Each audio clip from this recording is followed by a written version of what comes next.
And then, just so everybody knows, some individuals, Barbara, already introducing herself. Thank you so much. We do have the chat feature. What I'm going to do is from my screen, I'm going to close out of it, but we have another colleague on named Tracy who's going to monitor the chat. And what I'm going to do is I'm going to turn off my video, and I'm going to ask that you all do the same as well. It makes it a little bit easier for the viewing. Not that we don't want to see all of your beautiful faces, but it just makes it a little bit easier on the content end. Okay, that's all the logistics. Let's get this started. So our goals for today, we have 3 major goals for today because as many of you I'm sure know, we're less than 70 days away from Election Day. So that means it is time that we start hitting those doors. It's time that we start hitting those phones. Many of you are already doing a lot of direct voter contact and even voter registration. And so we wanted to hold this strategy briefing for 3 main reasons. First, to share Indivisible's vision for our role in the midterm elections. Also to review some campaign 101 basics, the electoral phases and voter contact priorities. And then finally to introduce our electoral training series. We've actually put together an entire series from now until November to help you as group leaders and groups on the ground be as effective as possible in your voter contact so we can make as big of a difference in November. So those are our goals for the next hour, and we'll be doing that with this agenda. It's pretty packed. We've already gone through the goals for this training. Next, we'll talk about what's at stake this November and our values. We'll talk about voter contact, why it's so important to do, the electoral phases, and then we'll go into the different types of voter contact that groups can engage in and the tools that are associated with them. Then finally, we'll wrap up with the electoral training series and some time for you to ask questions. Like I said, and I'm sure as you see, it's a pretty packed agenda, so let's jump right in. We wanted to give a chance to hear from all of you up at the top. Do you mind, and again, some of you have already started introducing yourselves, so thank you so much. Could you share your name, your state, your group, and then what is most at stake for you this November? So Barbara and Jeff, if you want to add what's at stake for you, that would be great as well. Welcome to both of you from Vermont and Massachusetts.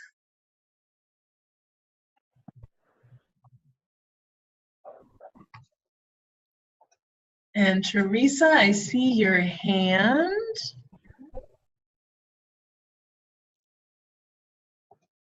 Would you like to say something? Would you like to introduce yourself?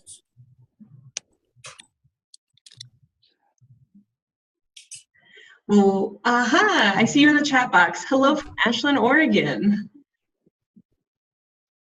Helen from Tucson, Arizona. Carolyn. We've got some priorities coming in. Our democracy is at stake, I would definitely agree. We've got a district in California, 45 in Orange County. Some other things include Lower Columbia Indivisibles, Flip Washington 03, focus on local races, flip 2 state house seats. We've got Baldwin Senate seat and our state Senate and Assembly seats. This is for Wisconsin, bringing it back to our progressive roots. Focus on local races again and building capacity for 2020. Oh, I love this. We have so many stakes. That's why all of us are here. That's why it ends up being why the work we're doing ends up being so important. Re-electing Governor Kate Brown. Okay, I'm going to move on to electing Andrew Gillum. Please keep sending in those the reasons why you're doing this work and what's at stake for you. But what I heard and a lot of what you all were saying are sort of 3 themes, which we actually have laid out here because they're themes that come up throughout the work of Indivisible groups across the country. And those are our ability to effectively resist. What do we mean by that? We know that we need strong, committed Democrats to win elections up and down the ballot this November. If we want any chance to protect the rights that we value so much, that includes protecting our healthcare, our environment, and our most vulnerable communities from the Trump administration, because we know that they have such predatory policies. It's also worth noting that these policies aren't just Trump's, they're the wider Republican priorities. So that's one thing that's at stake. A second is our opportunity to progress. We need to win elections across the country if we want to progress, and if we want a Congress and state officials who prioritize people over politics and over power. We've endorsed a great slate of progressive Democrats, and there are countless more that have ideas and a vision for a more equitable America. And this November, it's our top priority and a really huge opportunity to put these good progressives in positions to make real change. And then finally, somebody else said it, and at a risk of sounding hyperbolic, it's really our democracy that's at stake here. Attacking the free press and criminalizing communities on the basis of race and religion is what Republicans and what the Trump administration has been doing, and we have to fight back. It's not winning for the sake of winning. It's about making progress where we can protect what it is that we value. So why are we doing this work? It's called Indivisible 435 for a reason. It's about engaging in every district, no matter how red or blue. We want to empower people to fight for their values, even if the odds are against us. This movement is also about building power in the long term. Unlike a campaign, your groups are going to still be there after November 6th. You're still going to be doing this work November 7th and beyond. We're not disappearing. And then finally, in the next cycle, the campaigns will return, but our work, all the groups on the ground will already be there, having trained and outfitted, ready to run and win elections. So it's about building our capacity for the long term. Okay, so let's talk about our unique contribution. When we think about the work that Indivisible groups have been doing across the country, one of our unique contributions so far has been using people power to hold members of Congress accountable. And we have the same unique opportunity to use our people power again, but this time to reach voters that campaigns can't reach or that they choose not to reach. Our other unique contribution is our ability to partner and amplify the work of our partners. This includes Black and Brown-led organizations and to support the work that's happening in marginalized communities. What our job cannot be, however, in this realm is an attempt to take over the work that's happening in those spaces. It's about all of us joining together to build a progressive future, and so many groups across the country are doing just that. So what does that look like? It looks like fighting back in places where Democrats have historically surrendered. It looks like expanding the electorate through voter registration. It looks like working to improve representation in government by supporting and promoting candidates from historically marginalized communities. As a matter of fact, Indivisible groups across the country have endorsed 51 candidates. 30% of them have been candidates of color, 54.9% have been women, 72.5% have been first-time candidates, and finally 25% have been millennials. And then it's also about committing to support progressive candidates who live their progressive values. Those are candidates like Stacey Abrams. I don't know if any of you are from Georgia joining us tonight, but she will be the first Black governor of Georgia when she wins. We've also got Paulette Jordan, the first Native governor in the country, Cynthia Nixon, the first LGBTQ governor of New York. I don't know if anyone from New York is in the house.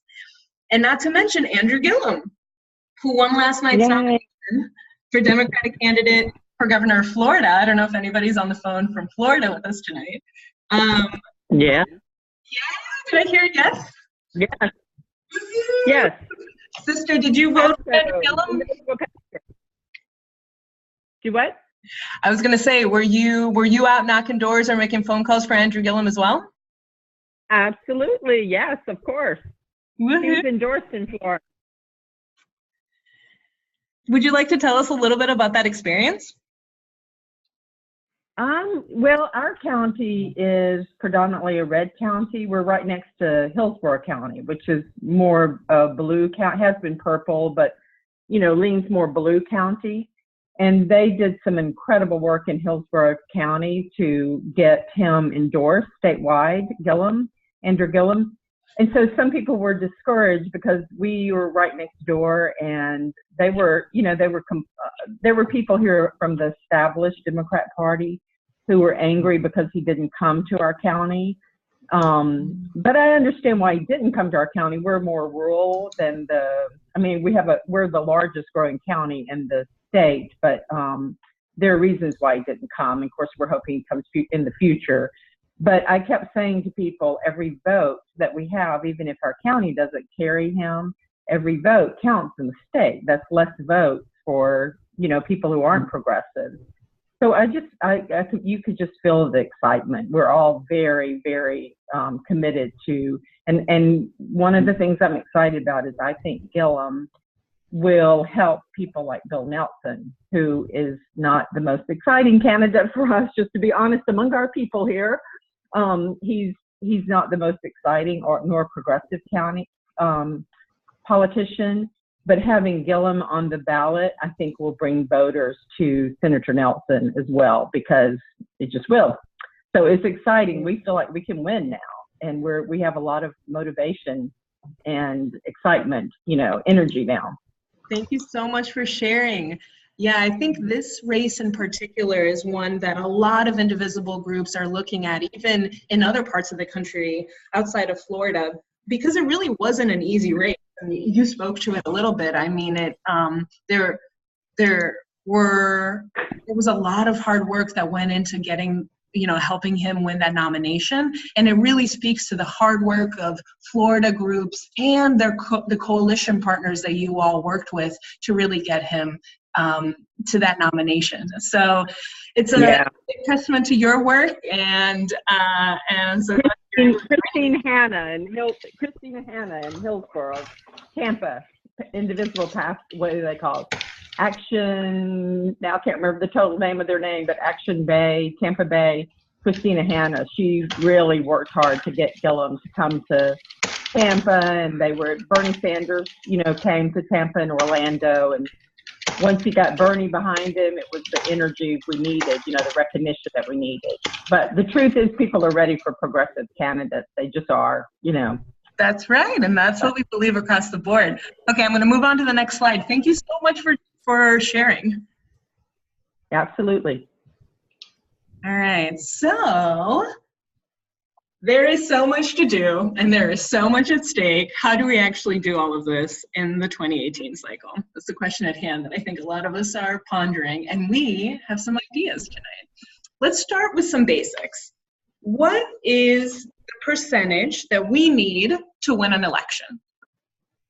I'm sure many of you are about to type it in the chat. It's a pretty simple formula, 50% plus 1. The basic formula for winning an election is really straightforward. Your candidate has to get more than the opposition. The art comes into figuring out how to get at that number. And there are 3 main ways to get to a majority of votes. You can expand the electorate, number 1, which is registering new voters. You can win undecideds. These are folks who can be persuaded to support you instead of the opponent. And then finally, you can get your supporters to actually show up at the polls. Every location is a little bit different, and so it's up to you all to decide which one of these 3 avenues you should focus on in terms of expanding your electorate, or excuse me, in terms of getting to the majority of votes. But for most areas, you need a combination of the 3. Okay, so let's talk about the phases of an election cycle, because luckily we don't have to do all 3 of them at once. We've got 2 major cycles here, ID and persuasion, and then GOTV. Under ID and persuasion, we're focusing on the following things. We're talking to voters and identifying who they support and tracking that data. We're delivering a clear message to voters to encourage them to support our preferred candidate. We're building capacity to do tons of voter contact and continue growing. We're delivering a message around the importance of voting. We're also registering voters where applicable, and we're preparing for GOTV. Usually in this phase, our universe is quite wide. We're talking to anyone we believe we could bring to our side. On the other hand, GOTV is where we really start to narrow. It stands for getting out the vote. At this point, we're only talking to our supporters, and our goal is to actually get them to the polls. We want them to actually vote. And it's a much more increased intensity and much more voter contact of a smaller group of people. Our universe is narrowed to only the folks we identified inside of ID and persuasion as our supporters. Okay, so next, let's talk about the different types of voter contact. We've got 4 up here on the screen: canvassing, phone banking, postcards, and texting.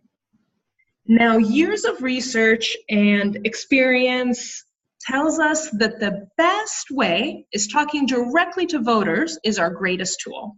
So, considering that, of the above tactics, which do you all think is the most effective? I'm going to pull up the chat again. I'd love to see what your response are. Canvassing, I see that from Becky. Canvassing again. Oh, I see a theme. Barbara, Carolyn. Canvassing, canvassing, canvassing. Beautiful. Friend to friend, face to face, obvious canvassing. Okay, I think you all know the answer. So, as a matter of fact, direct voter contact, canvassing, and phone banking are the 2 most effective voter contact types. Canvassing does beat out phone banking by a little bit, but those are the 2 most powerful tactics that we can use. This isn't to say that postcards and texting can't also be effective, but they're only effective in a very narrow margin, whereas we know canvassing and phone banking are effective across the board, no matter what phase of the campaign you're in. Okay, we're going to dig deep into each one of these voter contact types. Let's start with canvassing. Why do we do it? Somebody said it in the chat. It's because talking face-to-face with the voter is the most effective way to influence their actions. This is about neighbors actually talking to neighbors. You're working off of a list of voters who may be persuadable or are more likely to vote if they hear from us. And ideally, everybody is launching from a single spot. You have a canvassing day that you're doing with your group and with other volunteers you were able to recruit. Now, when is it crucial? Turns out that canvassing is crucial throughout the election cycle, and the key to it is actually contacting a voter multiple times. It's about talking to people more than once. That brings us to phone banking. Why do we do it? Because talking to voters on the phone is the 2nd most effective way to influence behavior. It is especially important to use this as a tactic when homes are too spread out to make them easy to canvass or for you to be able to walk them. How we do it? Again, it's about neighbors talking to neighbors. You have a list of voters who may be persuadable or are more likely to vote if they hear from us, exactly the same as canvassing.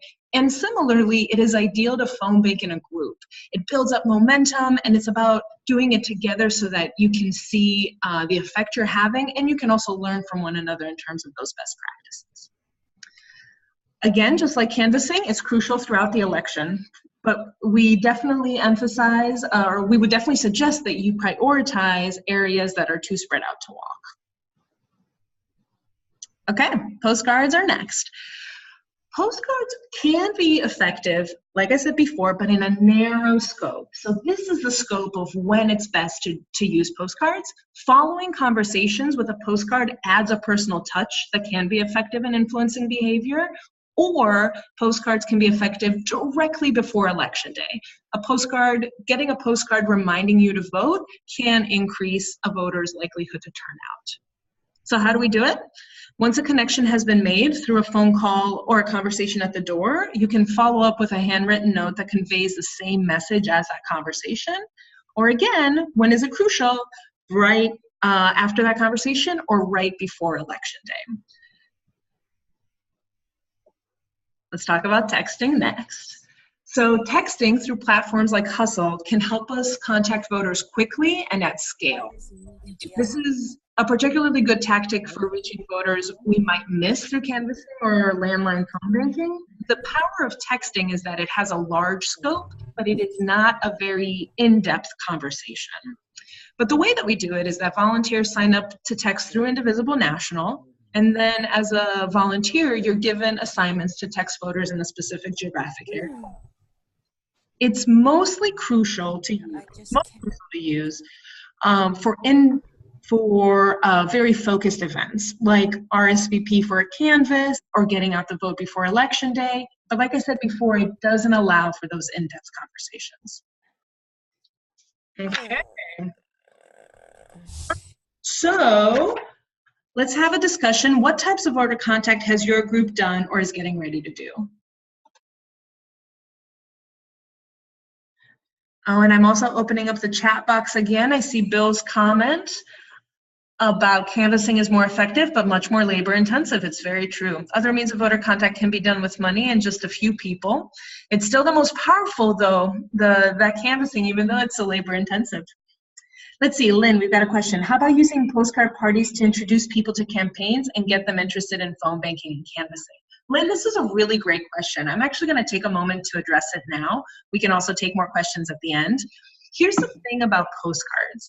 Because they're only effective in that narrow margin and that narrow time frame is the better word for it, I would definitely urge you to be strategic. If you feel like your group members are not likely to jump right into a canvas or a phone bank and you want to introduce them with something like a postcard party, if you choose to do that, which we wouldn't actually suggest, I would personally suggest trying to get them into a phone bank since that's a little bit easier. But if you feel very strongly that you want to start off with a postcard party, have them fill out postcards and then hold on to those postcards until election day. Because the point is that sending postcards early is just not effective and it's not a good use of time. So there is a way to do it strategically, but we would definitely suggest that because canvassing and phone bank are so much more effective, that tends to be a better onboarding process than postcards are. But thank you for the question. That's a really good one. Okay, so we've done canvassing, phone banking, postcards, and texting. Wow, it sounds like, Naomi, you all have done everything. Okay, we've got so many answers coming in. We have been asked to only vote with the candidates, so it's very controlled and doesn't allow us to collect our own data. If you're coordinated with a campaign, then you might have some restrictions, limitations in that way. Okay, I'm going to move on a little bit, but we'll also have time for more questions at the end, so don't worry. Okay. Let's talk about the tools next. So we have some great tools at your disposal as Indivisible groups. There are 6 of them that I want to focus on today. The Voter Action Network, or VAN, TurboVote, Mobilize America, Hub Dialer, and Hustle, and then finally our distributed fundraising program. A lot of these tools are actually available to groups as a result of our national partnerships. We're partnered with other independent expenditure organizations that make it possible to access these. So let's jump on in. Okay, first is the Voter Action Network. I am going to guess that many of you are familiar with VAN. It is a database used by the Democratic Party and also other progressive organizations to help conduct voter contact, excuse me. When is the VAN useful? To be really frank, all the time. The VAN can be used to canvass and to phone bank. And especially when you use it through Indivisible rather than a campaign or a party, groups, as Indivisible groups, you'll be able to track voters during the election cycle and then get to keep that data afterwards so that you can continue to build it out. How do you get access to it if you don't have access to the VAN yet? You can sign up by talking to your organizer, or you can go to indivisiblehq.org, and there's further information and ways to sign up there. Okay, I'm going to move on from the VAN to talk about TurboVote. So TurboVote is a voter registration tool. It allows users to track the number of registrants, which makes it a lot easier for you to see your progress towards a voter registration goal. It's most helpful for groups who want to register large amounts of voters. So just like we talked about earlier on in the presentation, there are 3 ways to get to a majority of votes. If for your region it makes sense for you to expand the electorate, this is the tool for you. But the timing will depend on your own state's voter registration laws. If you want to get access to it, we definitely suggest talking to your organizer. I'm going to give you a hint ahead of time. Talking to your organizer is a theme that you're going to see in this presentation. They're a great resource and a great way to get access to all of our tools. Mobilize America is next. So this tool is the only tool that we have for groups that are coordinated. So that came up in the chat a little while ago. If you're coordinated, this is the tool for you. It allows you to have co-branded event pages. It can help you share campaign events and further opportunities for action with your group members. Like I said, since this is the only tool that we have on the coordinated side, it's helpful, it's most helpful as soon as you coordinate if you decide to make that choice. And again, how you get it is by talking to your organizer. Keeping us moving. Okay, so we've got Hub Dialer and Hustle next. Both of these are considered distributed organizing tools, which actually means that volunteers can take part from anywhere. You don't have to be in one physical location. Hub Dialer allows for mass phone banking, and Hustle allows for mass texting. These two tools are best to amplify candidate issue in GOTV or to recruit for events. So they're most helpful close to GOTV or associated with a bigger event. For example, if we're in the final days of an election, Hustle is a great way to remind your identified voters that where they can find their polling place and to make a plan to vote. Again, if you want access to either one of these tools, you should definitely talk to your organizer. We talked about this a little bit earlier, but the way that I like to think of Hub Dialer and Hustle especially is that they can amplify your much deeper canvassing and phone banking work, because this allows for greater numbers but not as deep of quality. So the first priority should definitely be phone banking and canvassing, but then these Hub Dialer and Hustle text and wider phone banks can be effective secondarily. Okay, fundraising, our final tool. So what is this? This is an Indivisible specific program created to help groups fundraise.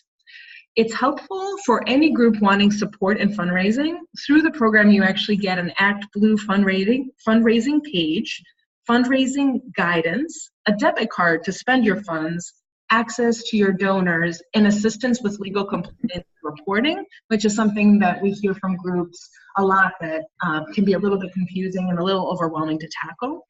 The best way to get access to this is through our staff person named Patrick, who heads the program, or similarly to some of the other tools, you can go to indivisiblehq.org to access it. Okay. Let's see, if you use any of these tools, I'm going to check back into the chat box. I've been seeing some messages pop up. I'd love to hear which one of these tools you've used, if any.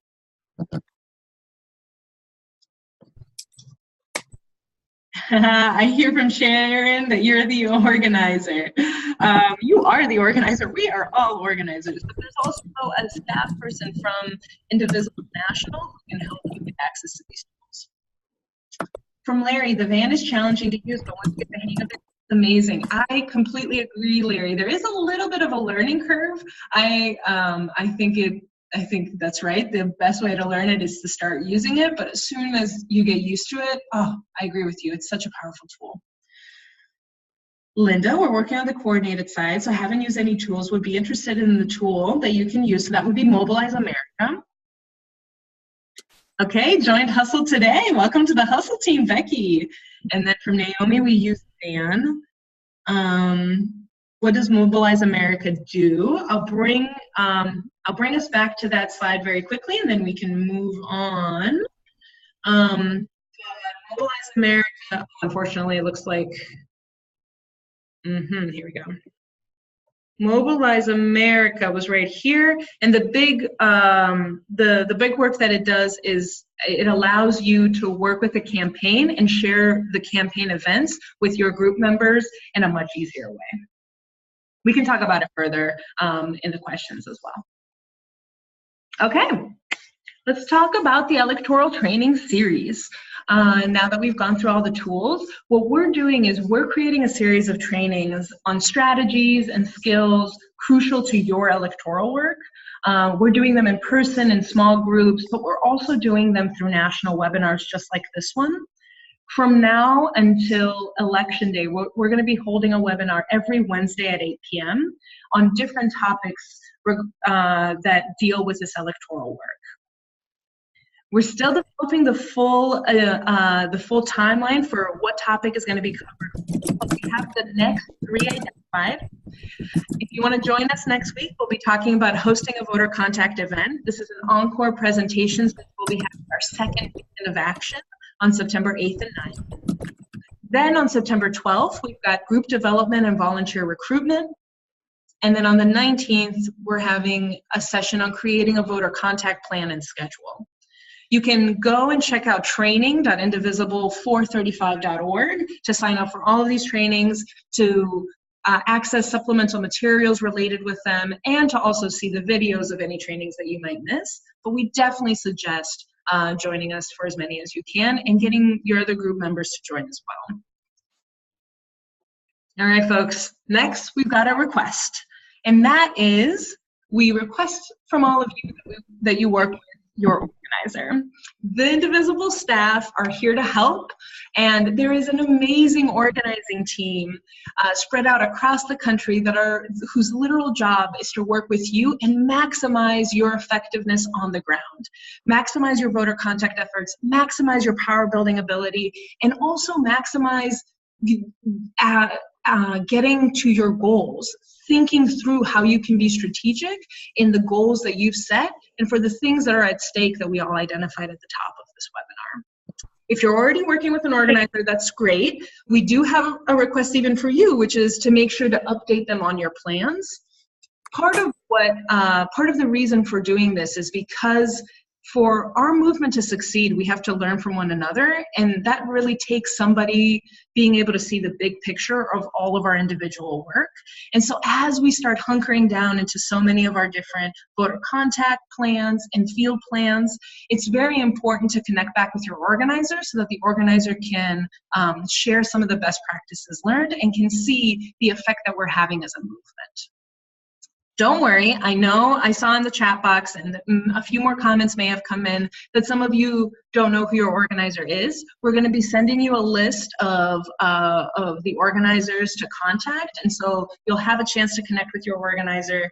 And then also, anytime you register your group through our website, your name is connected to an organizer that way, and they can reach out to you there as well. Hey, Olga, can you hear me? Mm-hmm. Hey, it's Tracy. A bunch of astute students pointed out that the dates are August, which is certainly my fault, I think, but just so everybody on the phone knows, in case you're not in the chat box, all of those dates should be September. Maybe you want to flip back to that slide, Olga, actually. Absolutely. We are not doing any trainings in the past.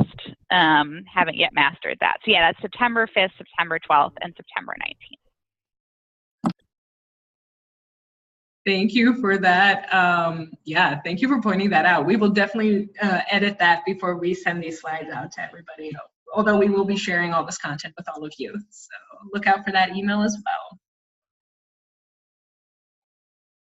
Okay, well, to review, Indivisible is here for the long term. We're not here to just win in November. We're here to build power and win progressive values. But a crucial part of building long-term power is supporting those progressive candidates and making some big headway in November, which is why we're so focused on it immediately. Talking directly to voters in our own communities is the best way to impact the election. And the electoral training series that we're developing is meant to help empower your groups during the 2018 midterm elections, but we definitely would love to have more people attend these webinars and for this information to reach even more eyes and even more people. So please share this information with your groups and group members and other groups that you work with. finally, get in touch with your organizer. Again, we'll be sending out a list of who the right people are to contact in terms of the state that you live in and who's the organizer assigned to your region. But we definitely ask you to connect with the organizer. You're going to have access to a lot of tools and a lot of support by doing that. Okay, thank you for your time, but now we're open for questions. Feel free to unmute yourself, or I'll start looking through the chat box to see some of the comments that have come up. But feel free to unmute yourself at this point. We'd love to hear any questions you have.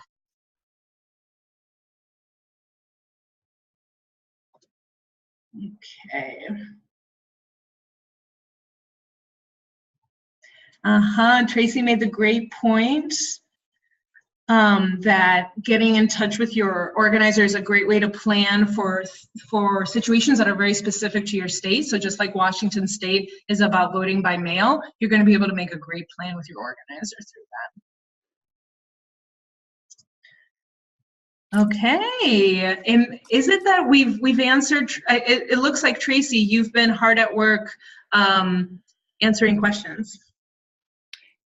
I'm Lisa Gibson. I'm wondering if I could ask a question. Oh, yes, please, Lisa. Thank you. I'm Lisa Gibson with Indivisible Hawaii in Honolulu. I am also part of a Safeguarding Our Elections working group made up of Indivisible folks from Maryland, Florida, California, Washington State, Hawaii, and I maybe am forgetting somebody. But anyway, we are pulling together some action plans. Everybody's working really hard to get people elected, and guess what? Those systems can get hacked. It's an arcane topic. It is not for everybody, but we are actively looking for indivisible folks for whom this topic is important. We have kind of, achievable goals before November, but we have to lay the foundation for 2020. The Russians and other hackers can go in a tight race, and they know how to get into this equipment and make it look like nothing's happening. Trust me. Anyway, so I'm just putting it out there that we're getting our act together on this, and we are in particular looking for people in Ohio, Pennsylvania. You can imagine the states where this is extremely important. Arizona didn't seem to think they had a problem until last night. Several thousand people showed up and their names were not on the voter rolls. And that's a technique that the Russians use to undermine confidence in the voting system. So my name is Lisa Gibson. We don't have a website up yet. We will. I'm with Indivisible Hawaii, and I'm part of a working group. If anybody is interested in this topic, as I say, it's not for everybody. Please get in touch with me at indivisiblehawaii@gmail.com. For that, I know that there are a lot of groups developing content that is specific to their interests, and that's part of the power of networking and being connected with other groups across the country. So definitely, if anybody's interested in that topic, connecting with you is very important. Hey, Olga, it's Tracy. So we've got a couple of questions coming in. One is from Sue. Can you actually go back to the slide that has, like really early on, it has the three kind of like whys of why Indivisible exists. And then Linda asked how many Indivisible groups there are nationwide. Oh, I don't actually know the status of how many Indivisible groups there are nationwide. I know there are some other staff on the phone. Any other organizer or staff who know that answer?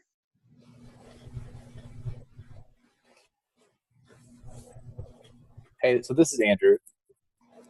Hey, Andrew. Hello. So it depends on how you define that, but it's anywhere between 3,000 to 6,000 groups. Amazing. And then Naomi asked, she said she heard that Democrats might not be using ban in the future, and wondered if we had heard anything about it. I know I certainly haven't, but I don't know, Olga or Andrew, if you guys have either. Andrew, I'll bump that question to you. I mean, I'm pretty well connected with folks, and I haven't heard anything. I will say folks are always looking for new systems, but I don't see ban going anywhere in the near future. Great. And then Helen asked about getting turnout info from the Arizona election, and some people in the chat box were super helpful. The Secretary of State's office. Deborah also said the Maricopa County Recorder released Arizona data. So hopefully that should answer that. This is Toji. Can you hear me? Yeah, hi. Hi. Yeah, I can't. I'm really old, and forgetting names and initials is one of the things that's happened to me. But there's another very well-known, similar to ban thing, PBS or something, I can't remember. Anyway, that is what seems to be being used now in California. The state of California sent us in Orange County. They paid organizers, and they are not using ban. So it's a problem because we've got this, dual systems going, and so that I'm not quite sure. I think they think that the other one is easier for people to learn, because I know there's been a lot of complaint from people that ban is difficult to use. So anyway, I just thought I would tell you that about what I know about California Democratic Party. Yeah, they use PDI. Right. Yeah. I knew it was a P, but I couldn't remember anything. I mean, one thing I will say is that while they do use PDI, California is really the only state that does that. But the data, the voter file data, comes from the same place for both systems. I have another problem, frankly, and I don't know whether this has happened to anybody else. Probably nobody here, because everybody sounds like they're all set up. I'm a very, very long time organizer and have run a lot of campaigns and campaign headquarters, and something I'm pretty used to doing. But what has happened to us in Orange County is that we have a couple of groups, including my own group that I originally started for the 45th, and then for the overall Orange County, where I don't like to use a negative word, but it's sort of like the name Indivisible has been sort of hijacked, so that these are all called Indivisible, but the people in charge of them are not doing anything with Indivisible at all. They're just doing their own thing. And as a consequence, I've had to go out and basically start another Indivisible group, which is really difficult after I built up a group of 2,500 people, in order to work with Indivisible. And if anybody has had anything similar happen and have any good advice for me, I would certainly love to have it. It's, because I think Indivisible is a really valuable organization, and I discovered it early on thanks to the Courage campaign in California, and the people I introduced it to thought it was great, and I think it's a treasure that we cannot afford to just put in our name and not use. So if anybody has any thoughts or help for me, I'd really appreciate it.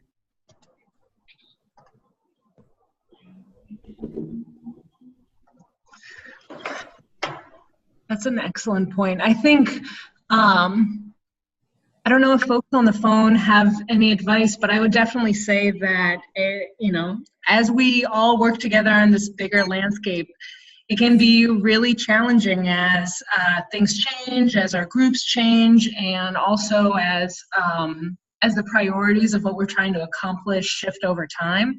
And so I do agree with you that I think there's some real power in our Indivisible groups across the country, and in the name and in the work that's been done so far.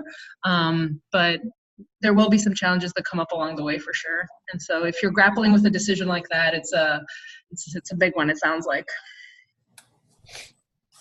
Hey, Olga, we've gotten a few questions in the chat box too about the DCCC, which for those of you who are in the chat box, that's a Democratic Congressional Campaign Committee, and like how much to work with coordinated from Larry and from Linda. And I think Andrew, who's on the call, can maybe shed some light on this.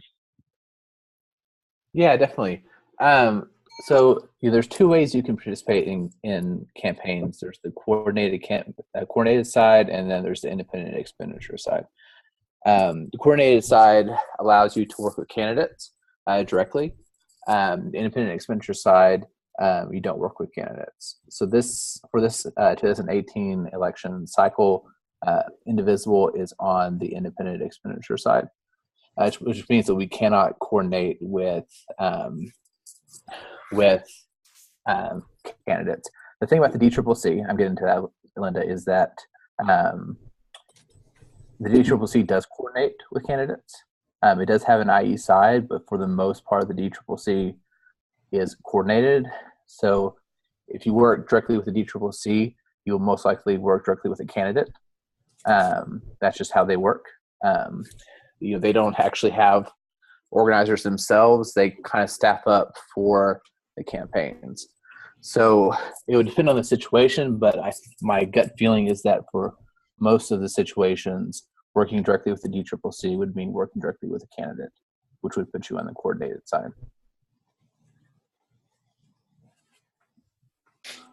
And one more note on this question is, as your group is deciding whether you want to coordinate or not, I mean, obviously the final decision is up to each individual group, but one of the advantages of staying on the independent expenditure side, on the IE side, is that you get access to all the tools that we went through earlier. And especially with VAN, we've talked about this a little bit, but it's worth repeating, you'll have access to that data way beyond November, and it's such a huge power building tool. And so that's one of the reasons that a lot of groups are deciding to stay on the independent expenditure side instead of coordinating. Yeah, and just make it perfectly clear, if you do work on the coordinated side, you can't use our tools. You'll have to use the candidates' tools. One of the things, this is Sharon Toji again, one of the really important things about, for instance, the district I live in is it actually was almost started because of the University of California to Irvine. That's why I moved there. My first husband was one of the first professors. And so the whole community is built up politically a lot around the university. That means that right now the students are all coming back just now.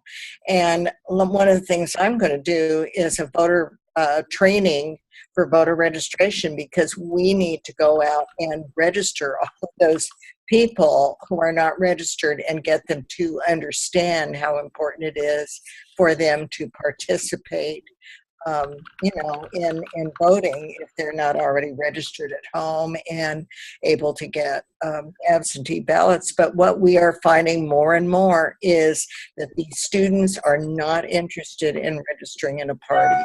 So I think having an uncoordinated campaign and really keeping the independence of being nonpartisan is a really important way to appeal to the young people who are just getting going.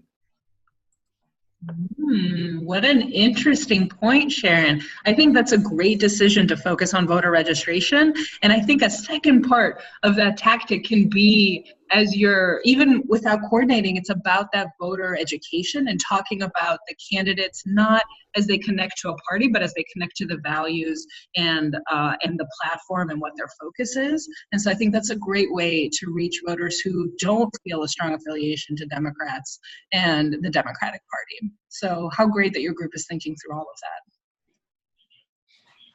Any other questions? We've gotten so many great comments and questions throughout this evening.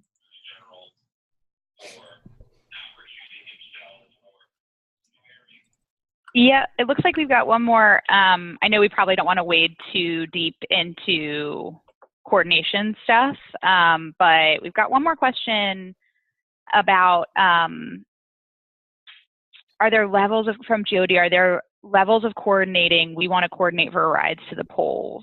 I definitely don't want to field this one, but maybe you or Andrew could take it, or maybe you guys could connect offline. Mm-hmm. Andrew, do you want to take a first crack? I know I have a response. Okay. Yeah. So I think the key point about like coordinating, independent expenditure versus like the coordinated side is that coordination involves like the sharing of non-public strategic information. Mm-hmm. And like non-public and strategic information are a really important part, like keys to this definition.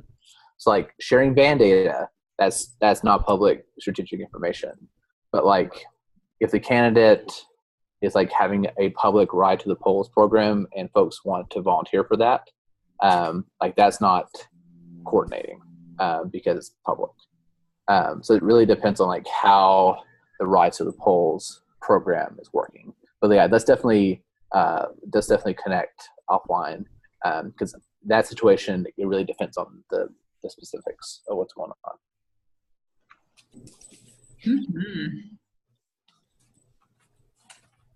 Thank you, Andrew. Yeah, I think we've mostly slowed down on the chat box too. Okay, well that may mean that we are wrapping up. Thank you all for taking time on this Wednesday to join us. It's been great to hear from all of you. And again, we'll be doing an electoral training series. Please share this information with your groups, with your group members, and feel free to share this information afterwards. We definitely want to build our power and build our knowledge base so we can be effective this November. And we will be sending the slides out, and we will be sending a recording of this video, so don't worry about that. Thanks so much, everyone. Have a great night. Thank you. Thank you.